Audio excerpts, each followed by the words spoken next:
passo a palavra para o professor Jorge, para que ele faça uma breve identificação da área de formação, do mestrado e doutorado, né? E depois a gente retoma as perguntas que eu não. Então, é uma satisfação imensa, né, poder participar como primeiro entrevistado desse projeto que eu acho extremamente interessante e fazendo uma apresentação. Sou Jorge Luiz, né, biólogo de graduação, com mestrado e doutorado na área de geociências e a concentração especificamente em paleontologia. Trabalho predominantemente com mamíferos do Pleistoceno, os famosos mamíferos da Era do Gelo. Apesar de que aqui no laboratório do Museu de História Natural, no setor de paleontologia, nós trabalhamos com a paleontologia como um todo, desde os fósseis mais antigos encontrados no estado de Alagoas, que são de 400 milhões de anos, do período devoniano, da Era Paleozoica, até os fósseis de mamíferos do Pleistoceno, que acabou há 11 mil anos e que predominantemente é o nosso foco de estudo, mas como eu falei, apesar disso, nós trabalhamos com qualquer fóssil que apareça em Alagoas, com uma concentração maior nos vertebrados, especificamente nos mamíferos. Certo. A gente quer entender mais ou menos como funciona a paleontologia. Você poderia dar uma explicação para que as pessoas tenham uma melhor compreensão dessa área? Perfeito. A paleontologia é a ciência que estuda os fósseis, né? Então, o que são então os fósseis? Os fósseis são organismos, não importa de que grupo, que viveram há pelo menos 11 mil anos e que de alguma forma estão preservados predominantemente na rocha. Apesar de que eu possa encontrar fósseis que não estão fazendo parte da estrutura litológica do planeta, mas eu encontro fósseis predominantemente na rocha sedimentar. Apesar de que a gente pode encontrar organismos preservados no gelo, espécies podem estar mumificadas, que não ligadas diretamente à rocha, mas fazem parte desse processo de transformações do ponto de vista orgânico, do ponto de vista inorgânico, que essas estruturas sofrem ao longo do tempo e que terminam ficando preservadas. E o que a paleontologia teria a ver com a área da meteorologia? Tudo. Quando nós falamos na paleontologia, a gente tem que lembrar o seguinte, que no passado houve muito do que nós chamamos de um período romântico da paleontologia. Esse período que a gente chama de romântico era aquele período que o maior prazer do pesquisador era se embrenhar pelo mundo afora para conseguir fósseis. Então esse era o grande objetivo, já existiram corridas de fósseis em que pesquisadores eram rivais uns dos outros, porque o objetivo era ter o maior número de fósseis encontrados, principalmente os dinossauros, era ter o maior número de espécies novas identificadas e colocar esse material nos principais museus do mundo. Então, no passado, o objetivo era muito centrado em encontrar o fóssil, principalmente o dinossauro, para ter seu nome revelado nessas grandes instituições. E com o tempo a paleontologia foi mudando, e ela foi se tornando cada vez mais técnica, cada vez mais científica, e a paleontologia começou a se preocupar não apenas com o organismo encontrado, mas também tentar entender o momento, o período em que ele viveu. E quando nós falamos tentar entender o momento em que aqueles organismos viveram, nós temos que lembrar que esses organismos tiveram uma relação direta com o meio ambiente, ou seja, inclusive com as condições climáticas daquele período. E é o que, na verdade, determina as questões de sobrevivência. Então, quando se pensa na paleontologia hoje, nós vamos muito além do que apenas encontrar um fóssil e dar um nome a ele. Nós vamos realmente tentar entender qual era o modo de vida daquele organismo, como eram as relações que ele tinha com os indivíduos da espécie e de outras espécies, e as relações que eles tinham com o meio no qual viviam, como eles se relacionavam com as mudanças climáticas, como eles estavam adaptados aos períodos mais frios e os períodos mais quentes do planeta. Então essas mudanças foram inclusive os fatores que levaram a maior parte dessas espécies à extinção. Então não adianta só tentar entender o organismo pretérito se a gente não entender qual era a relação dele com o meio e de que forma o meio influenciou na sobrevivência de alguns que chegaram até hoje e na extinção de outros que ficaram pelo meio do caminho. E as condições dos climas do passado são fundamentais para esse tipo de interpretação. Entendi. No caso, a gente tem uma direção que o clima ele ajuda nessa formação de fósseis. Inclusive, também é um fator que ajuda. Dependendo das condições climáticas de uma determinada localidade, eu posso ter um material mais propenso à fossilização do que outros. Então, se você for imaginar uma região semiárida, por exemplo, como hoje nós temos aqui no estado de Alagoas e em uma boa parte do país, no Nordeste, nós temos uma condição que ajuda muito a um processo de fossilização, porque eu tenho um processo de desidratação, uma atuação menor de organismos que poderiam decompor esse cadáver com uma velocidade muito alta.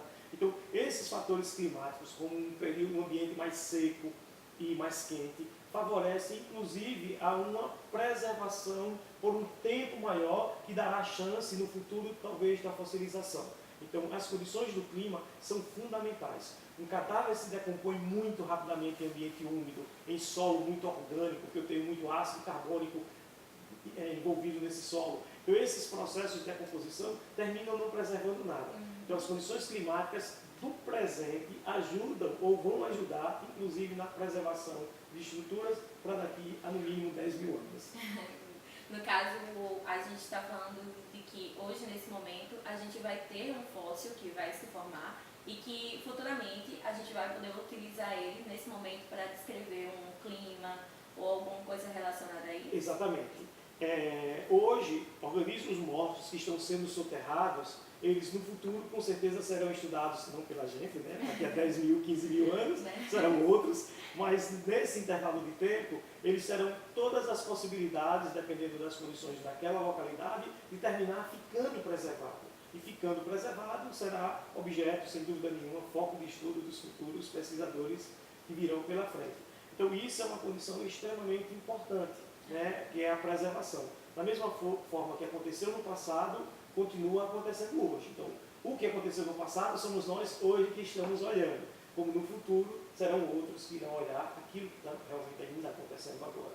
No caso, no nosso estado, né, em Alagoas, existe alguma particularidade que a gente poderia hoje descrever? Se tem alguma mudança, alguma coisa que está sendo afetada pelo clima atual, que vai alterar futuramente? Sim, é possível. Com relação aos fósseis, o estado de Alagoas, ele, apesar de ser o segundo menor estado da federação, é um estado relativamente pequeno, mas proporcionalmente nós temos um registro fóssil extremamente interessante aqui em Alagoas. Nós temos fósseis, como eu falei inicialmente, que vai do Devoniano, do período da era paleozoica, do período Devoniano, até o Cenozoico, até a era Cenozoica, do período Pleistoceno. Então, esse intervalo de tempo da gente vai de 400 milhões de anos até a 11 mil anos atrás. Então, é um intervalo de tempo considerável. Temos fósseis do Cretáceo e temos fósseis do Jurássico, né, associado a esses fósseis que nós encontramos em Alagoas. Então, isso é extremamente interessante. Mudanças climáticas estão se refletindo. Como eu tenho conversado e tenho dito sempre, muitas espécies hoje estão comprometidas, inclusive correndo o risco de entrar em extinção, por conta das mudanças climáticas. Essa questão do aquecimento global, que inclusive se reflete aqui no estado de Alagoas, está levando algumas espécies de anfíbio, por exemplo, à extinção.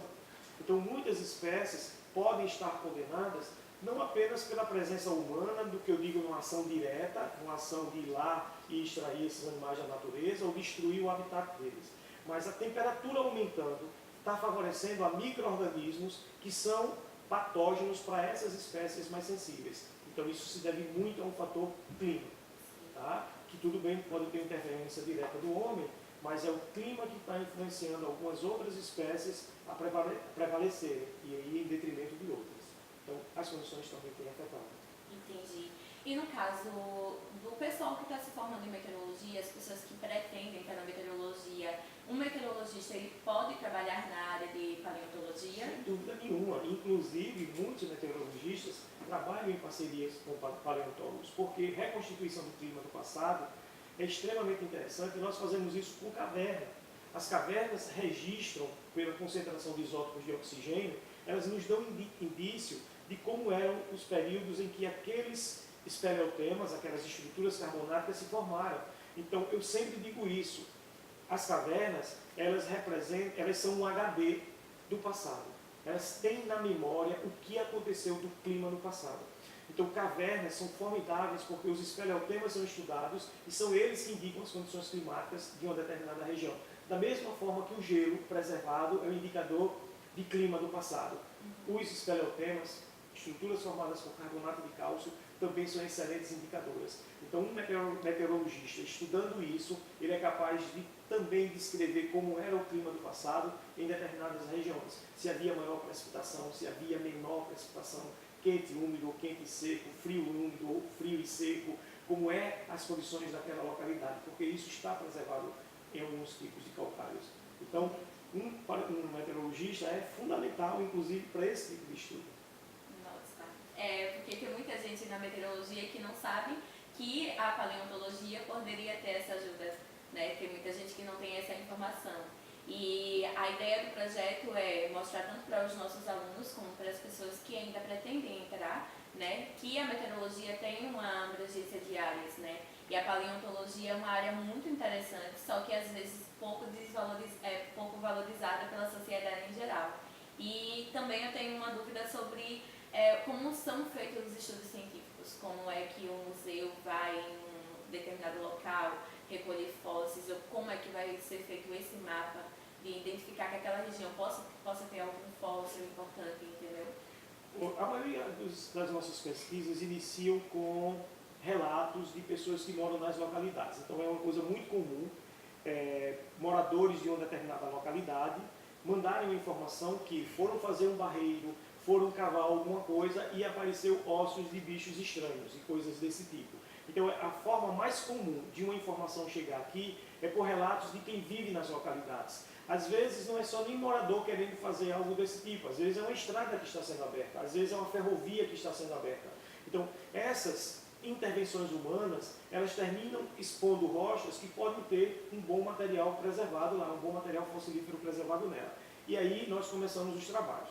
Além dessa forma de nós começarmos, também tem aquela que envolve os próprios projetos de pesquisa. Então a gente imagina que, por exemplo, num determinado município de Alagoas tem rochas de Cretáceo. E a gente sabe que essas rochas são aflorantes, ou seja, elas estão na superfície, não estão subaéreas, são rochas que estão expostas mesmo na superfície. Se são rochas na superfície, de uma idade que interessa a gente, nós podemos fazer um projeto e começar a fazer pesquisa naquele tipo de rocha, que é uma rocha que foi formada no Cretáceo, portanto, ela pode ser favorável à preservação de fósseis, e se ela tiver fósseis, vão ser fósseis do Cretáceo. Então, nós começamos muitos desses trabalhos dessa forma. E aí, os projetos são para fazer as atividades de campo, recolha desse material, transporte desse material aqui para o museu, para o laboratório de paleontologia, e após isso, o trabalho de limpeza, colagem, montagem e preservação do material para ser tombado e mantido aqui no acervo do museu.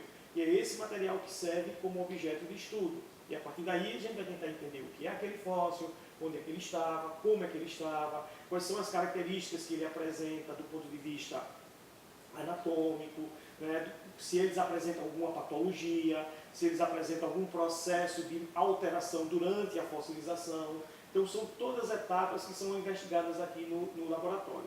Associadas a essas etapas, nós fazemos análises. Essas análises são de isótopos de nitrogênio, isótopos de oxigênio e isótopos de carbono. Porque isso nos dá uma indicação se naquela região havia maior ou menor precipitação. Tendo maior ou menor precipitação, a gente começa a tentar entender como era a vegetação daquele lugar, está vendo que isso é clima?